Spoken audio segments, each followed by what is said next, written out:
This segment brought to you by Sure Crop, liquid crop nutrition delivered right to your farm. Hi, this is Kyle Bauer visiting with Josh Schneider. He is one of the developers of modern breadfruit. I saw Osage orange hedge balls sitting on his table, and it caught my interest. Of course, in our listening area, it's very common.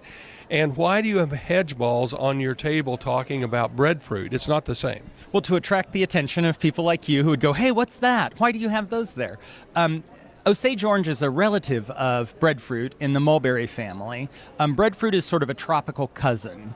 It's a starch-like crop that is pretty much indistinguishable from a potato that was first made famous in the late 1700s with Captain Bligh's journey to Tahiti on a vessel called the Bounty. Many people may remember the mutiny on the Bounty. That was to bring breadfruit trees from Tahiti, where Captain Cook had discovered the islands a few years before, and observed that the breadfruit was so productive that it enabled the people of French Polynesia, or Polynesia at the time, to have a very leisurely life because the trees were so productive.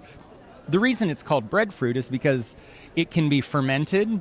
In Polynesia, they would ferment the fruits in a hole in the ground lined with banana leaves, and after a period of time, the fermented material can be baked to look just like bread. So it's like a sourdough. But additionally, you can make, it makes an excellent gluten-free flour, but it's an easy replacement for potatoes.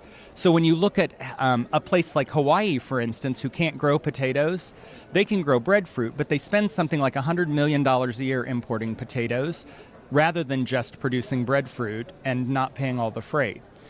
This is our vision for Africa. Over the last 5 years, I planted 150,000 trees in 50 countries. It's been some of the most interesting work of my life. Never expected to spend time in places like Nigeria and Liberia, but it has been extremely rewarding to see how empowering farmers to be able to solve their own problems helps them improve the lot of them, their families, their villages, and their communities. But if breadfruit has been around for centuries, why do they need you?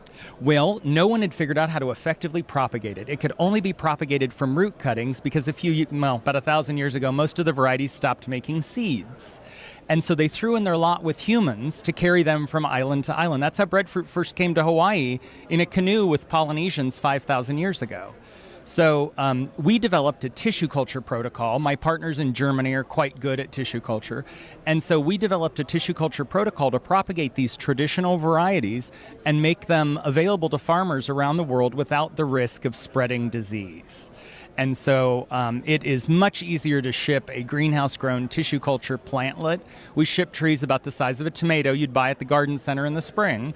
They are grown on for 3 to 6 months in a nursery setting, and then they're planted in the field, and they begin fruiting at 2 years of age, hit their peak at about 5 years, and produce between 1,500 and 2,000 pounds of high-quality potato-like fruits every year. We're visiting with Josh Schneider. He is one of the heads or the original person that was developing breadfruit globally. This is Kyle Bauer reporting.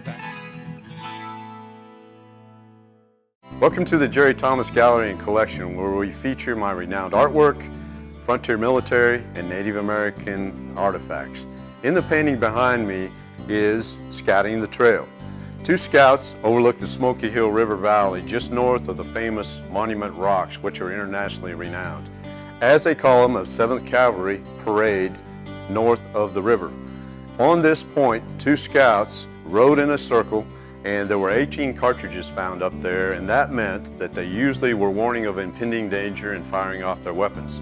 One of those weapons I feature in the gallery, a Spencer weapon, which we featured in the painting. Very unique and very honored to showcase this to you.